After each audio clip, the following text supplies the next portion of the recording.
Now, we kind of know the answer to this, but the conversation came up, is the cancer drug balls up hurting the national brand? It was talking about the national brand and what people think of them. Well, that would be the case, but I don't think that will be the case. I certainly think this current government looks like it could be going to poison the political brand, isn't it? Well, how much additional funding did this government pour into pharmac? Too much. Did they promise it? Did they promise those drugs to people? They were required to put in $1.7 billion just to make sure that pharmac could fund This is the fiscal cliff thing.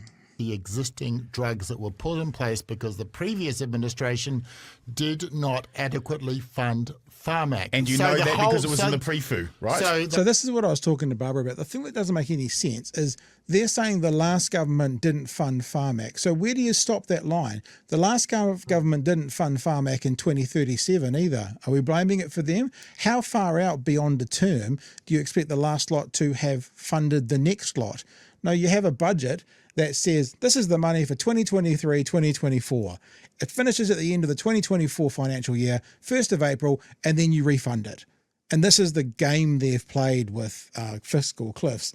It's not that they didn't set it aside, it's that that was when the funding stopped and needed to be reassessed.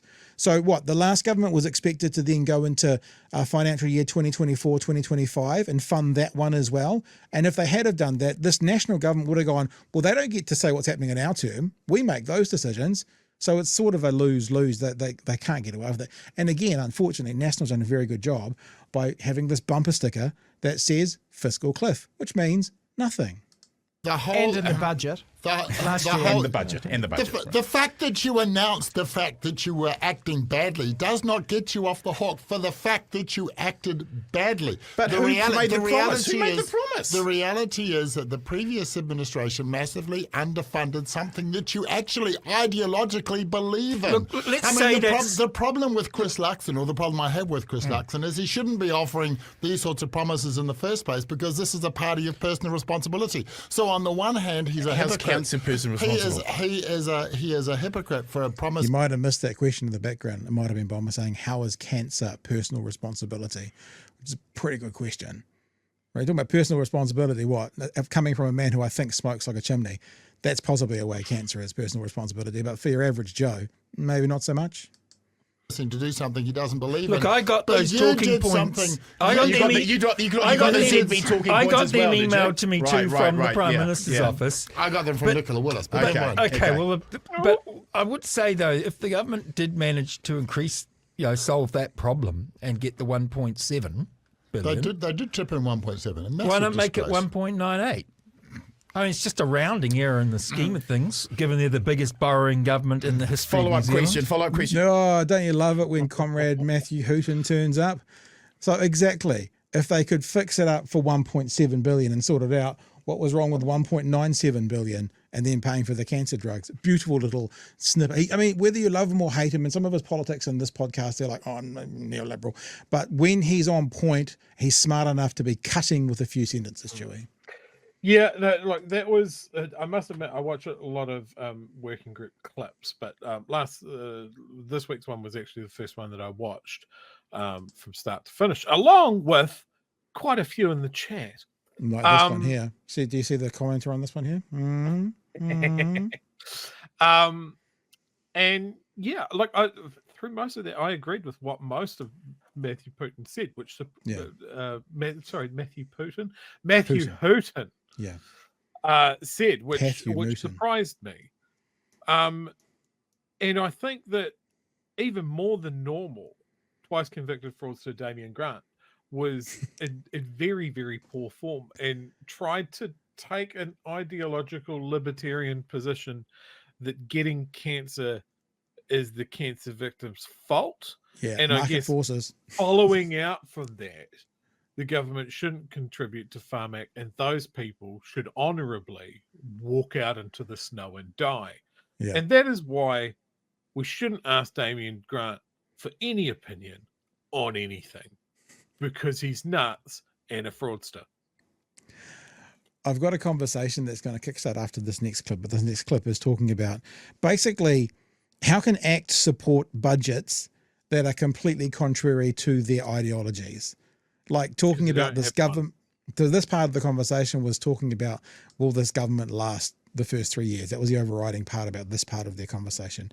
And that's just a beautiful question. And you're like, if you're an idea, like I used to think about John Key, I would have respected him if he had done things that were unpopular, but that were ideologically aligned. Like, for example, cancelled the interest-free student loans. Working for families. Those were two Labour cornerstone policies that National went, oh yeah, we'll keep doing those, even though they were completely contrary to their ideologies. Now, I'm thankful they didn't cancel them because I was a beneficiary of them. But it also goes to show how you can put your ideological opinions or ideologies just aside if you want to for the sake of power. I guess that's a round way of asking, is that what ACT is doing now? And are they going to have to continue to do that through 2 more budgets with all this borrowing for this government to stay together?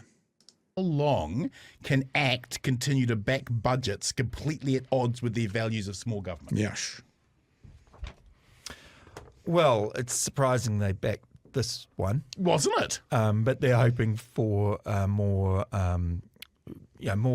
Michael Cullen or Grant Robertson or Ruth Richardson type budget next time, compared with the Jim Anderton, or would you call it Michael Joseph Savage, or would you call, who was the guy, Chavez budget that the government put They're going to be disappointed though, aren't they? ACT has a lot of disappointment ahead. Should ACT resign? Should the MPs resign on principle or be tainted by... Unfortunately for the question bomber, principle dies at the steps of Parliament. By people who can then accuse them of being total hypocrites. Well, I never really thought they should have gone into government in the first place. Sure, that's right. I would have thought, they'd have more power if they were on the right. Mm-hmm. And they sort of said, look, we won't actively bring this government down, but if you want to do anything, you'll have to come and talk to us. Sure. Because it's always a problem, collective responsibility, and it's probably better for them to be free of that at some point. At some point, probably just a week after Winston steps down as deputy. I mean, let's get real here for a bit. I mean, Hipkins wants to lead Labour back to power. This is a guy. That's not going to happen. He made a complete. Nicola will not let that. He made a complete pig's breakfast of primary education that saw the PISA falls fall under his administration. He made a complete pig's breakfast of the COVID vaccine. His idea. I've got to defend him here. The PISA kids went to primary school under the last national government. That's not his fault. Okay. Oh yeah. That's the national standards thing where 15-year-olds were performing poorly. Now I would like to think that old mate knows that, and he's just basically ignoring it. But it doesn't. This is quite a genuine reaction. I think maybe he hasn't figured this out yet, which might actually speak to why no one should ever listen to his opinions, Joey, because he doesn't actually realise that a 15-year-old today was taught reading, writing, and arithmetic under national standards brought in by National. So maybe he's not the full quid when it comes to opinion, perhaps. I don't know, perhaps. I'm sure we're going to see a massive spike where the PISA scores came out just recently, and the PISA scores, which was I think 2022 when they were done, or 23, and they came out. So those absolutely were a decline that happened under Chris Hipkins' administration. His utter incompetence. We were going to be first in the queue. Well, no, we weren't. When his brilliant idea that he's going to join all of the polytechnics into one great big mega tech was an absolute disaster. And then he led Labour to one of its greatest historical political defeats. Look, he looked really good. He walks the walk and he talks the talk. But when it comes to delivery, there's nothing there, and it is a willing suspension of disbelief that this man who failed in every ministerial portfolio he was handed is suddenly going to turn out and lead Labour back. It's as competent as promising cancer patients 13 cancer drugs and not delivering. There you go. There's your perfect outcome from Bomber there. I have a conversation to go on with about this conversation, Sherry, but any thoughts on those? Any reactions on those clips? I think there you're seeing someone trying to tie a narrative around Christopher Hipkins. Doesn't match my recollection. Christopher Hipkins was always seen as someone that you drop a difficult problem portfolio on. Yeah. He was a safe pair of hands. He was the fixer. Yeah. Now, when you're constantly getting handed problems, you're behind the 8 ball straight away. But he was a safe pair of hands. Yep. And I think when you're looking at things like the scores, and for the first time in ages, they're trending down. Mm-hmm. And I think when you look at what kids have had to deal with over the last 4 years, there might be a clue in there.